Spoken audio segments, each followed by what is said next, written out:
नमस्कार, आकाशवाणी से विश्व दर्पण के साथ मैं रत्ना पांडे।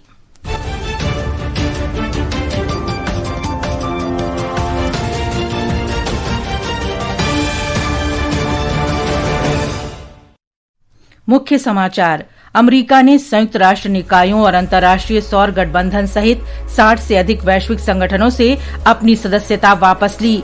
रूस ने यूक्रेन में शांति समझौता होने की स्थिति में पश्चिमी शांति सेना तैनात करने की योजना को खारिज किया। ईरान में आर्थिक शिकायतों को लेकर 12वें दिन जारी देशव्यापी विरोध प्रदर्शन के दौरान देश के दक्षिण पश्चिमी हिस्से में हुई झड़पों में 2 पुलिस अधिकारी मारे गए और 30 लोग घायल हुए। बैडमिंटन में पीवी सिंधु कुआलालंपुर में मलेशिया ओपन के महिला सिंगल्स क्वार्टर फाइनल में पहुंची और क्रिकेट में ऑस्ट्रेलिया ने सिडनी में 5वें टेस्ट मैच में इंग्लैंड को 5 विकेट से हराकर 4-1 से एशेज श्रृंखला जीती।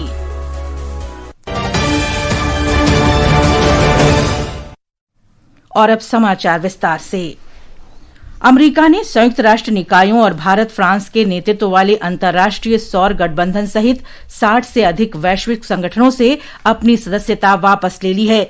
अमेरिका के राष्ट्रपति डोनाल्ड ट्रंप ने कल अमेरिका के हितों के विपरीत अंतर्राष्ट्रीय संगठनों, सम्मेलनों और संधियों से अमेरिका की सदस्यता वापस लेना शीर्षक वाले ज्ञापन पर हस्ताक्षर किए। श्री ट्रंप ने कहा कि 66 संयुक्त राष्ट्र और गैर संयुक्त राष्ट्र संगठनों का सदस्य बने रहना, उनमें भाग लेना या किसी भी तरह से उन्हें समर्थन देना अमेरिका के हितों के खिलाफ है।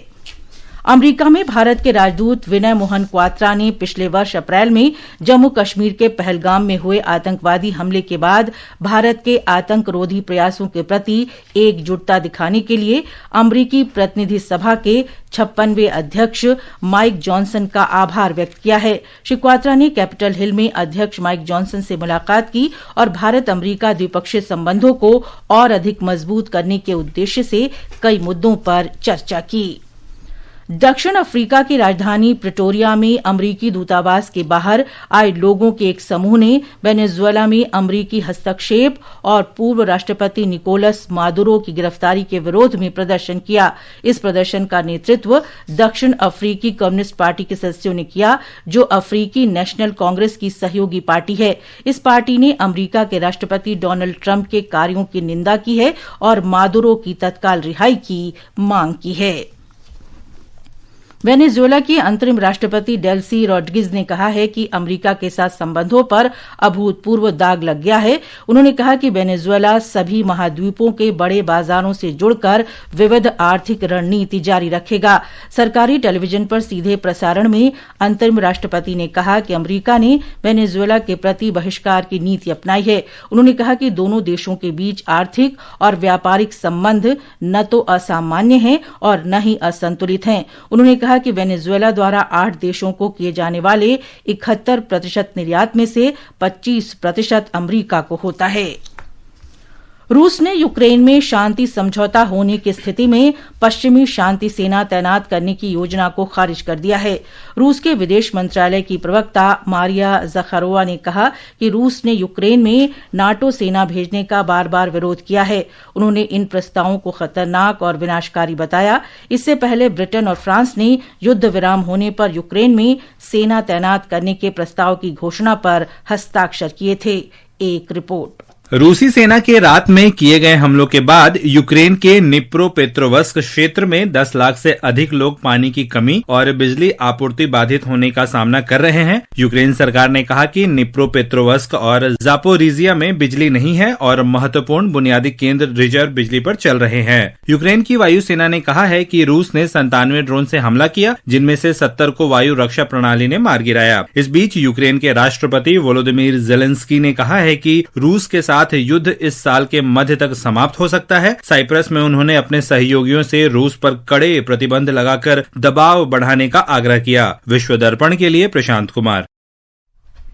जर्मनी के राष्ट्रपति फ्रैंक वॉल्टर स्टेनमियर ने राष्ट्रपति डोनाल्ड ट्रंप के शासन में अमरीकी विदेश नीति की कड़ी आलोचना की है। उन्होंने कहा कि विश्व में लोकतंत्र पर जिस तरह हमला किया जा रहा है, ऐसा पहले कभी नहीं हुआ।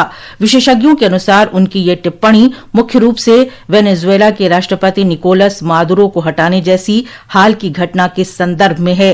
क्रीमिया पर रूस के कब्जे और यूक्रेन पर हमले को महत्वपूर्ण बताते हुए श्री स्टेनमियर ने कहा कि अमेरिका का व्यवहार एक दूसरा ऐतिहासिक बदलाव है। विश्व दर्पण समाचार आकाशवाणी से प्रसारित किए जा रहे हैं। ताजा समाचार जानने के लिए आप हमारे social media handle x@AIR News Hindi को फॉलो कर सकते हैं। विश्व दर्पण में आपका फिर स्वागत है। ईरान में आर्थिक शिकायतों को लेकर 12वें दिन जारी देशव्यापी विरोध प्रदर्शन के दौरान देश के दक्षिण पश्चिमी हिस्से में हुई झड़पों में 2 पुलिस अधिकारी मारे गए और 30 लोग घायल हुए हैं। ईरान के अधिकारियों ने बताया कि दुकानें बंद करके दुकानदारों के सड़कों पर उतरने के बाद चहार महल और बख्तियारी प्रांत के लॉडेगन शहर में हिंसा भड़क उठी। खबरों के अनुसार सैनिकों पर हथियारों से लैस प्रदर्शनकारियों ने सुरक्षा बलों पर गोलीबारी की। फ्रांस के पेरिस शहर में किसानों ने दक्षिण अमेरिकी देशों के साथ व्यापक व्यापार समझौते के विरोध में ट्रैक्टरों से सड़कें जाम कर दी। दक्षिणपंथी संगठन रूरल यूनियन के किसानों ने पेरिस में विरोध प्रदर्शन का आह्वान किया था। उन्होंने आशंका जताई कि दक्षिण अमेरिकी व्यापार समूह मार्कोसुर के साथ प्रस्तावित मुक्त व्यापार समझौते से यूरोपीय संघ सस्ते खाद्य पदार्थों से भर जाएगा। किसानों ने ऊंची कीमतों और अत्यधिक स्थानीय नियमों का भी विरोध किया। इजराइल और सीरिया सैन्य तनाव कम करने और राजनयिक संबंधों को मजबूत करने के उद्देश्य से एक समझौते पर सहमत हुए हैं। इस समझौते के जरिए दोनों देशों के बीच खुफिया जानकारी के आदान प्रदान और व्यावसायिक अवसरों को बढ़ावा देने की कोशिश होगी। ये समझौता अमेरिका के विशेष दूत टॉम बैरक की निगरानी में पेरिस में हुई बातचीत के दौरान सामने आया।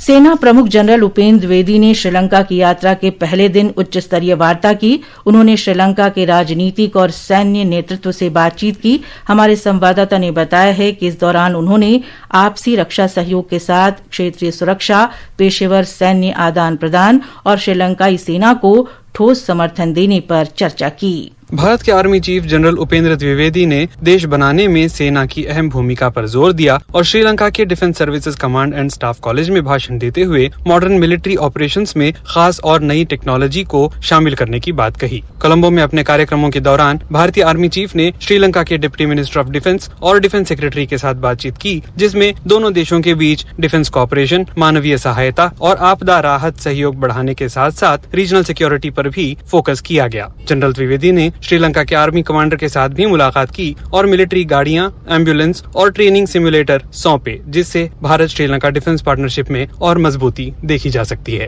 अहमद मोइन फारूकी, आकाशवाणी समाचार, कोलंबो। बांग्लादेश की राजधानी ढाका के तेजगांव में कल रात हुई गोलीबारी में बांग्लादेश नेशनलिस्ट पार्टी BNP से संबंधित संगठन के एक नेता की मौत हो गई। मृतक की पहचान अजीजुर रहमान मुसव्विर के रूप में हुई है। मामले की जांच शुरू कर दी गई है। नेपाल निर्वाचन आयोग ने 25 जनवरी को होने वाले नेशनल असेंबली चुनाव के लिए नामांकन दाखिल करने वाले उम्मीदवारों की सूची प्रकाशित कर दी है। सूची के अनुसार विभिन्न दलों के 44 उम्मीदवारों ने 19 पदों के लिए चुनाव में नामांकन दाखिल किया है। कोलालंपुर में मलेशिया ओपन सुपर 1000 बैडमिंटन प्रतियोगिता के महिला सिंगल्स में पीवी सिंधु ने तोमोका मियाजाकी को हराकर क्वार्टर फाइनल में प्रवेश किया। पीवी सिंधु का कल क्वार्टर फाइनल में अकाने यामागुची से मुकाबला होगा। वहीं चिराग शेट्टी और सात्विक साईराज रंकीरेड्डी ने भी पुरुष डबल्स के क्वार्टर फाइनल में जगह बना ली है। सिडनी में ऑस्ट्रेलिया ने 5वें टेस्ट क्रिकेट मैच में इंग्लैंड को 5 विकेट से हराकर एशेज सीरीज 4-1 से अपने नाम कर ली है। पहले बल्लेबाजी करते हुए इंग्लैंड की पहली पारी 384 रन पर सिमट गई। जवाब में ऑस्ट्रेलिया ने पहली पारी में 567 रन बनाए। अंत में मुख्य समाचार एक बार फिर। अमेरिका ने संयुक्त राष्ट्र निकायों और अंतर्राष्ट्रीय सौर गठबंधन सहित 60 से अधिक वैश्विक संगठनों से अपनी सदस्यता वापस ली। रूस ने यूक्रेन में शांति समझौता होने की स्थिति में पश्चिमी शांति सेना तैनात करने की योजना को खारिज किया। ईरान में आर्थिक शिकायतों को लेकर 12वें दिन जारी देशव्यापी विरोध प्रदर्शन के दौरान देश के दक्षिण पश्चिमी हिस्से में हुई झड़पों में 2 पुलिस अधिकारी मारे गए और 30 लोग घायल हुए।